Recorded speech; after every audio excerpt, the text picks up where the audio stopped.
ஒரு அழகான பச்சை காட்டில் பல விலங்குகள் சந்தோஷமாக வாழ்ந்து வந்தன. அந்த காட்டில் ஒரு குட்டி சிங்கம் இருந்தது. அதன் பெயர் சிம்பு. சிம்பு மிகவும் தைரியமானது, ஆனால் கொஞ்சம் கோபக்காரன். ஒரு நாள் சிம்பு காட்டில் நடக்கும்போது ஒரு குட்டி முயல் பயந்து அழுதது.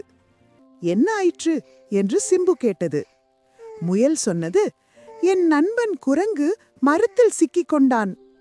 உடனே சிம்பு கோபப்படாமல் நிதானமாக யோசித்தது. அது யானை நண்பனை அழைத்தது.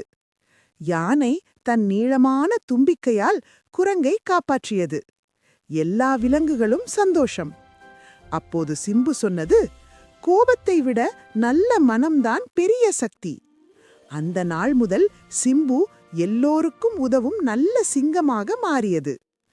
கோபத்தை கட்டுப்படுத்தினால் நல்ல நண்பர்களும் நல்ல வாழ்க்கையும் கிடைக்கும்.